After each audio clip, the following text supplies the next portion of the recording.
NPA means non performing assets. तो जब भी हमें एनपीए के बारे में कुछ भी लिखना हो तो हम उसकी फुल फॉर्म को बताएंगे कि फुल फॉर्म है एनपीए की नॉन परफॉर्मिंग एसेट्स। अब इसके इंट्रो में बताएंगे कि बैंकिंग ऑपरेशंस का मेन ऑब्जेक्टिव होता है इनकम को जनरेट करना, प्रॉफिट जनरेट करना और नेशन की ग्रोथ प्रोसेस में हेल्प करना। बैंक लिक्विडिटी और प्रॉफिटेबिलिटी के बीच में बैलेंस को मेंटेन करते हैं, बट कुछ एसेट्स ऐसी होती हैं बैंक की जो उनके लिए इनकम जनरेट नहीं करती। तो इस वीडियो में हम उन्हीं एसेट्स के बारे में पढ़ेंगे कि कौन सी ऐसी एसेट्स हैं जो बैंक के लिए इनकम जनरेट नहीं कर रही, प्रॉफिट जनरेट नहीं कर रही, कुछ परफॉर्म नहीं कर रही, इसलिए इन्हें बोला गया है नॉन परफॉर्मिंग एसेट्स। और परफॉर्म क्या नहीं कर रही, ये इनकम जनरेट नहीं कर रही, ये काम परफॉर्म नहीं कर रही, तो इसलिए इन्हें नॉन परफॉर्मिंग बोला गया है। मीनिंग है एनपीए का all the assets which does not generate income और रिटर्न फॉर दी बैंक। वो सभी एसेट्स जो बैंक के लिए इनकम जनरेट नहीं कर रही, रिटर्न जनरेट नहीं कर रही, उन्हें हम एनपीए बोलेंगे, यानी कि non performing assets. Reserve Bank of India के according interest on advances remain overdue and unpaid for a fixed under the guidelines then these assets should be treated as NPA. तो रिजर्व बैंक ऑफ इंडिया के according ये बताया गया है कि कोई भी इंटरेस्ट है एडवांसेस का वो ओवरड्यू है, अनपेड है, या फिर कोई प्रिंसिपल अमाउंट अनपेड है, तो फिर वो फिक्स्ड टाइम पीरियड डिसाइड किया गया है कि अगर इससे ज़्यादा के लिए वो अनपेड हैं तो उन्हें नॉन परफॉर्मिंग मान लिया जाएगा। अब कौन कौन सी एसेट्स हैं जिनको नॉन परफॉर्मिंग मानना जाता है। फर्स्ट है interest and instalment of principal amount remain overdue for a period of more than 90 days. कोई भी इंटरेस्ट प्रिंसिपल अमाउंट अगर 90 दिनों से ज़्यादा के लिए ओवर ड्यू रहती है, अनपेड रहती है, तो उसे हम नॉन परफॉर्मिंग मान लेंगे। ओवरड्राफ्ट, कैश क्रेडिट अगर 90 दिनों से ज़्यादा के लिए ओवर ड्यू रहता है तो भी वो एनपीए है। और कोई भी बिल है जो वो ओवर ड्यू है 90 डेज से ज़्यादा के लिए तो उन्हें भी नॉन परफॉर्मिंग एसेट्स बोला जाएगा। अब नेक्स्ट टॉपिक है क्लासिफिकेशन ऑफ एसेट्स। यहाँ पर जो हम एसेट्स का क्लासिफिकेशन कर रहे हैं वो हम बैंक एसेट्स का कर रहे हैं, अदर एसेट्स की बात नहीं कर रहे हैं, हम यहाँ पर बैंक एसेट्स की बात कर रहे हैं। तो बैंक की जो एसेट्स हैं उन्हें दो टाइप से क्लासीफाई किया गया है, एक है परफॉर्मिंग एसेट्स और सेकंड है non performing assets. Performing assets means जो परफॉर्म कर रही हैं, इसके अंदर आती हैं हमारी स्टैंडर्ड एसेट्स, और नॉन परफॉर्मिंग के अंदर आती हैं सब standard asset, doubtful assets and loss assets. तो नॉन परफॉर्मिंग तीन टाइप से होगी, सब standard, doubtful and loss assets. तो फर्स्ट है standard assets, assets which does not disclose any problem. Standard assets वो एसेट्स होती हैं जो कोई प्रॉब्लम को डिस्क्लोज नहीं कर रही, किसी लॉस को डिस्क्लोज नहीं कर रही, ये नॉर्मल रिस्क से ज़्यादा रिस्क को कैरी नहीं करती, और इन्हें हम एनपीए क्लासीफाई नहीं करते। ये एनपीए नॉन परफॉर्मिंग नहीं होती, ये परफॉर्मिंग होती हैं, ऑल्सो कॉल्ड परफॉर्मिंग एसेट्स। तो इन्हें हम एनपीए के अंडर क्लासीफाई नहीं करते, परफॉर्मिंग एसेट्स के अंडर आती हैं ये। सेकंड है सब स्टैंडर्ड एसेट्स, वो एसेट्स जो एनपीए क्लासीफाई की गई हैं for a period not exceeding 12 month, 12 month से ज़्यादा के लिए नहीं होंगी, बट लेकिन एनपीए क्लासीफाई कर ली गई हैं। These asset define credit weakness and are characterise by some possibility of loss. तो इन एसेट्स में हमें कुछ पॉसिबिलिटी होती है लॉसेस को बियर करने की। थर्ड है doubtful assets, loans and advances which are NPA for a period exceeding 12 month, यानी कि वो लोन्स और एडवांसेस जो 12 महीने से ज़्यादा टाइम पीरियड के लिए ओवरड्यू हैं, अनपेड हैं, तो उन्हें हम डाउटफुल एसेट्स क्लासीफाई करेंगे। रिकवरी होती है जो इन एसेट्स की वो हाईली डाउटफुल होती हैं, मीन्स हो भी सकती है नहीं भी, हाईली डाउट होगा कि नहीं होगी, तो इसलिए इन्हें डाउटफुल एसेट्स बोला गया है। इनके लिए डिफाइंड रेट से प्रोविज़न बनाया जाएगा जो कि स्पेसिफाइड कर दी जाती है रेट की, इस रेट से डाउटफुल एसेट्स पे प्रोविज़न बनेगा। नेक्स्ट है loss asset, these are the assets which are identified by the bank और auditor but the amount does not recover. Loss assets को बैंक आइडेंटिफाई तो कर लेता है और ऑडिटर भी आइडेंटिफाई कर लेता है, बट इनके रिकवर नहीं हो सकती है, चांसेस बहुत ज़्यादा कम होते हैं, या फिर पता ही होता है कि बैंक को ये रिकवर नहीं होंगी, तो इसलिए इन्हें लॉस एसेट बोला जाता है कि जिनकी रिकवरी पॉसिबल नहीं है। तो इस एसेट्स के अंदर किन किन चीज़ों को इंक्लूड किया गया है। बोरोवर बिकम इंसॉल्वेंट, अगर बोरोवर जिसने लोन लिया है वो इंसॉल्वेंट हो जाए तो हम उसे लॉस एसेट मान लेंगे, क्योंकि पता है कि वहाँ से जो लोन की अमाउंट है वो नहीं आएगी। बोरोवर आर नॉट ट्रेसेबल, जब वो ट्रेसेबल ही ना हो, हम उसे फाइंड ही ना कर सकें। फिक्टिशियस एंड बेनामी लोन, जब कोई भी लोन है फोर्स डॉक्यूमेंट के बेसिस पर ले लिया जाता है। Loan due from liquidated society, तो ये सब एनपीए के अंडर इंक्लूड किए गए हैं और इन्हें हम लॉस एसेट बोलते हैं। अब रेट्स ऑफ प्रोविज़न, जो भी हमने टाइप्स पढ़े हैं एसेट्स के, अब उन एसेट्स के ऊपर कितने परसेंट से प्रोविज़न को मेंटेन करना पड़ेगा। स्टैंडर्ड एसेट्स, अगर एडवांसेस टू एग्रीकल्चर या एसएमई सेक्टर को दिया गया है, SME mean small and micro enterprise, अगर इन सब को दिया गया तो 0.25% की रेट से प्रोविज़न को मेंटेन करना पड़ेगा। Advances to commercial real estate sector, अगर कॉमर्शियल सेक्टर को दिया गया है तो 1%, और इन दोनों को छोड़ के अगर स्टैंडर्ड एसेट्स के केस में किसी अदर सेक्टर को दिया गया है तो 0.4%। अब इसमें सेकंड है सब स्टैंडर्ड एसेट्स। सब स्टैंडर्ड एसेट्स के केस में अगर सिक्योर्ड पोर्शन है तो उसके लिए 15% प्रोविज़न मेंटेन करना है, अनसिक्योर्ड पोर्शन के लिए 25%, और अनसिक्योर्ड पोर्शन अगर इंफ्रास्ट्रक्चर से रिलेटेड है तो उसके लिए 20% प्रोविज़न मेंटेन करना होगा। डाउटफुल एसेट के केस में अगर अनसिक्योर्ड पोर्शन है तो 100% प्रोविज़न, और अगर सिक्योर्ड पोर्शन है बट डाउटफुल है up to 1 year 25, doubtful 1 to 3 years 40%, और डाउटफुल फॉर मोर देन 3 100%। तो ये डाउटफुल एसेट्स के केस में होगा कि सिक्योर्ड पोर्शन पर, अनसिक्योर्ड पर 100%, और सिक्योर्ड को अलग 3 टाइप से डिवाइड कर दिया गया है, up to 1 year 25, 1 to 3 year 40, और मोर देन 3 ईयर 100%। तो ये बढ़ता जाएगा। फोर्थ है लॉस एसेट्स। लॉस एसेट्स के केस में हमें हाईली डाउट होता है, पूरा यही लगता है कि वो रिकवर नहीं होंगी, तो हम उन पर 100 का 100% प्रोविज़न बनाकर चलते हैं। अब है कॉजेज ऑफ एनपीए, यानी कि जो बैंक की एसेट्स हैं उनके एनपीए होने के क्या क्या कारण हैं।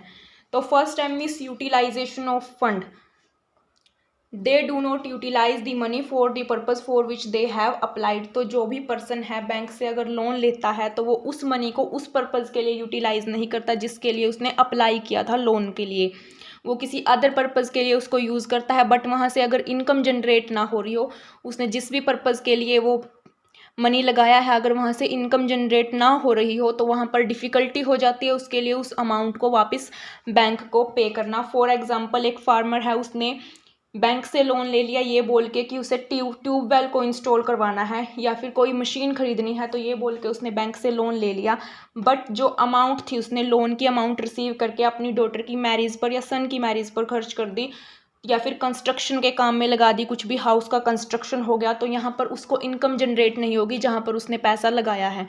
अगर वो मशीनरी खरीद लेता तो वहाँ से उसको इनकम जनरेट होने के चांसेस थे, तो यहाँ पर हुआ मिस यूटिलाइजेशन ऑफ फंड, जिसकी वजह से उसे डिफ़िकल्टी होगी बैंक को दोबारा वो पैसा वापस करने में। No proper follow up action, तो बैंक जो है लोन देने से पहले डिफरेंट टाइप के सर्टिफिकेट कलेक्ट करता है कस्टमर से, और उन्हीं के बेसिस पर कस्टमर को लोन देता है, बट लोन देने के बाद में वो ये प्रॉपर चेक नहीं करते कि जिस पर्पज़ के लिए लोन दिया गया है उसी के लिए वो यूज़ हो रही है अमाउंट या नहीं। तो यहाँ पर भी इस रीज़न की वजह से भी कि वो प्रॉपर चेक नहीं करते या फिर पहले भी चेक नहीं करते कि वो सच में उसी पर्पज़ के लिए यूज़ करेगा या नहीं, तो इससे भी एनपीए के काज होने के कारण हैं। अब थर्ड पॉइंट है इंटेंशनल डिफ़ॉल्टर्स। कई बार कुछ पर्सन ऐसे होते हैं जो फॉल्स डॉक्यूमेंट प्रिपेयर करके अप्लाई कर देते हैं लोन के लिए, और बैंक अगर उनके डॉक्यूमेंट के ऊपर विश्वास करके उनको लोन दे देता है तो बाद में उस पर्सन को जिसको लोन दिया गया है फाइंड आउट करना मुश्किल हो जाता है, क्योंकि उसने फॉल्स डॉक्यूमेंट फॉल्स सर्टिफिकेट के बेसिस पर लोन लिया है। और इसके साथ में कुछ पर्सन ऐसे भी होते हैं जो पहले बैंक से थोड़ी थोड़ी अमाउंट में लोन लेते हैं और उसको पे कर देते हैं, बट बाद में जब वो कोई बड़ी अमाउंट का लोन लेते हैं बैंक से तो उसको पे नहीं करते, तो इससे भी एनपीए क्रिएट होती है। तो इन इंटेंशनल डिफ़ॉल्टर्स की वजह से, जिनकी इंटेंशन ही होती है कि लोन लेकर उसको वापस पे नहीं करना, इनकी वजह से भी एनपीए क्रिएट होती है। नेक्स्ट है नेचुरल कॉजेज़ एंड क्लाइमिटीज़। तो नेचुरल कॉजेज़ एंड क्लाइमिटीज़ के केस में क्या है कि अगर कोई फार्मर है जिसने लोन ले लिया बैंक से सीड्स को, फर्टिलाइज़र्स को या मशीनरी को परचेज़ करने के लिए, बट किसी नेचुरल कॉज की वजह से, जैसे कि सूखे की वजह से, बारिश की वजह से उसकी पूरी की पूरी क्रॉप अगर बेकार हो गई तो यहाँ पर वो लोन को पे नहीं कर सकता बैंक को, तो ये भी एक कारण है कि एनपीए क्रिएट होने का। फिफ्थ पॉइंट है प्रेशर ऑन बैंक मैनेजर। कई बार बैंक मैनेजर्स के ऊपर प्रेशर बना दिया जाता है कि उन्हें लोन देना पड़ेगा उस कस्टमर को। जब bank when loan is guaranteed under political pressure, इसलिए मोस्टली पॉलिटिकल प्रेशर के केस में होता है। बैंक को पता होता है कि जिस कस्टमर को वो लोन देने जा रहे हैं तो वहाँ से अमाउंट के रिकवर होने के चांसेस नहीं हैं, बट फिर भी वो प्रेशर की वजह से उस कस्टमर को लोन दे देते हैं, तो इससे भी एनपीए क्रिएट होगी। नेक्स्ट है non availability of proper security against loan. तो जो कई बार लोन है बैंक अपने कस्टमर को बिना प्रॉपर सिक्योरिटी के भी दे देता है, मतलब जितने की उसने अमाउंट दी है लोन की, जितने की अमाउंट है उससे कम सिक्योरिटी पर वो उसको लोन दे देता है, तो इससे भी रिकवर करने के चांसेस कम हो जाते हैं लोन की अमाउंट के। नेक्स्ट है failure of business of borrower. तो कई बार जो बिजनेसमैन हैं वो अपने बिजनेस के लिए लोन लेते हैं, बट अगर उनका बिजनेस लॉस में चला जाए या फिर मार्केट में कोई उनका कॉम्पिटिटर आ जाए तो यहाँ पर वो अपना प्रॉफिट अर्न नहीं कर सकेंगे, और अगर वो प्रॉफिट अर्न नहीं कर सकेंगे तो वो बैंक की अमाउंट को वापस पे नहीं कर सकेंगे लोन की अमाउंट को, तो इससे भी एनपीए क्रिएट होगी। तो नेक्स्ट टॉपिक है इम्पैक्ट ऑफ एनपीए। एनपीए के क्या क्या इम्पैक्ट पड़ेंगे बैंक के ऊपर। फर्स्ट है रिडक्शन इन प्रॉफिटेबिलिटी। जो बैंक की प्रॉफिटेबिलिटी है उसमें कमी हो जाएगी अगर एनपीए है वो रिकवर नहीं होगी। तो बैड डेट्स प्रोविज़न बनाना पड़ेगा, जैसे कि हमने पहले पढ़ा है, स्पेसिफाइड रेट पढ़ी है उनकी कि किसके ऊपर कितना प्रोविज़न बनाना है। अगर एनपीए रिकवर नहीं हुई तो बैड डेट्स का प्रोविज़न बनाना पड़ेगा, और अगर प्रोविज़न बनाना पड़ा तो प्रॉफिट के ऊपर इफेक्ट पड़ेगा कि प्रॉफिट कम हो जाएगा बैंक का, तो इससे रिडक्शन इन प्रॉफिटेबिलिटी होगी। तो सेकंड पॉइंट है रिडक्शन इन लिक्विडिटी। अगर बैंक ने किसी पर्सन को लोन दे दिया तो उस कस्टमर से अगर वो लोन की अमाउंट रिकवर नहीं हुई तो वहाँ पर वो अमाउंट ब्लॉक हो गई, तो इससे क्या हुआ कि लिक्विडिटी पोजीशन थी बैंक की वो डाउन चली गई, कैश की फॉर्म में बैंक के पास एसेट्स नहीं रही, तो इससे क्रेडिट क्रिएशन नहीं कर सकेगा बैंक, क्योंकि उसके पास कैश कम है तो वो फर्दर लोगों को और ज़्यादा लोन नहीं दे सकता, तो क्रेडिट क्रिएशन भी डाउन हो जाएगा बैंक का। और इसी के अंदर दूसरा पॉइंट है कि अगर एनपीए बढ़ती रहेंगी, ब्लॉक्ड अमाउंट है जो वो ज़्यादा हो गई, तो amount available for deposit holder on demand. Bank को कैश की फॉर्म में कुछ रखना पड़ता है कि जो डिपॉजिट होल्डर हैं जिनकी डिपॉजिट है बैंक में उन्हें वो ऑन डिमांड पर वो अमाउंट अवेलेबल करवा सके। अगर एनपीए क्रिएट होगी तो डिपॉजिट होल्डर को देने के लिए अमाउंट कम हो जाएगी, क्योंकि लिक्विडिटी पोजीशन है बैंक की वो डाउन जा रही है। थर्ड पॉइंट है रिकवरी कॉस्ट। बैंक को उस अमाउंट को एनपीए की अमाउंट को रिकवर करने के लिए बहुत ज़्यादा कॉस्ट करनी पड़ती है, एक्सपेंस करने पड़ते हैं। तो फर्स्ट है auction of placed assets expenses. जब भी कोई प्लेस्ड एसेट थी तो उसके ऑक्शन के लिए भी उसे एक्सपेंस क्रिएट होंगे, और सैलरी देनी पड़ेगी डेट रिकवरी ऑफिसर्स को। तो इस केस में क्या होगा कि ये सब स्पेंड करने के बाद, इतनी ज़्यादा अमाउंट, इतने एक्सपेंसेस करने के बाद भी बैंक है जो वो होल अमाउंट को रिकवर नहीं कर सकता। अब फोर्थ पॉइंट है effect on honest borrower. Honest borrower के ऊपर कैसे इफेक्ट पड़ेगा। बैंक है जो लोन की अमाउंट है उसको रिकवर करने के लिए डिफरेंट डिफरेंट स्कीम को लाता है, जैसे कि वन टाइम सेटलमेंट स्कीम। इस स्कीम में क्या होगा कि अगर जिनको भी लोन की अमाउंट पे करनी है बैंक को, वो वन टाइम में कोई अमाउंट पे कर दे तो उन्हें कुछ ना कुछ छूट दी जाएगी। तो इससे क्या होगा कि जो बोरोवर हैं जो टाइमली पेमेंट कर देते हैं बैंक को, तो उनके ऊपर इफेक्ट पड़ेगा। फिफ्थ है negative effect on the image of economy.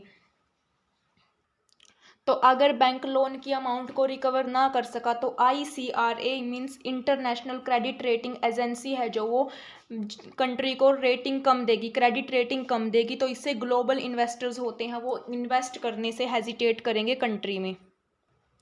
Sixth point है डीमोरलाइज दी बैंक स्टाफ। तो एनपीए के फियर की वजह से कि कहीं अमाउंट ब्लॉक ना हो जाए, अमाउंट रिकवर ना हो सके, तो इस वजह से लेंडिंग पॉलिसी है जो बैंक अपनी बहुत ही ज़्यादा रिजिड बनाता है, बहुत टफ पॉलिसी बनाता है, तो इसकी वजह से सम टाइम जो जेन्युइन कस्टमर्स होते हैं उनको भी लोन की अमाउंट रिसीव नहीं हो पाती। Seventh point confidence of deposit holder down. Deposit holder का जो कॉन्फिडेंस है वो डाउन हो जाएगा उस बैंक के रिलेटेड, क्योंकि उन्हें ये लगेगा कि उनकी जो अमाउंट है वो रिकवर नहीं कर सकेंगे, वो ऑन डिमांड पे वो बैंक उनको पेमेंट नहीं कर सकेगा। इफ़ एनपीए इंक्रीज, अगर एनपीए इंक्रीज होगा तो मार्केट प्राइस है जो बैंक के शेयर्स का वो डाउन होगा, और इससे शेयर होल्डर्स का कॉन्फिडेंस भी डाउन होगा, तो वो इसमें इन्वेस्ट करने में हेजिटेट करेंगे।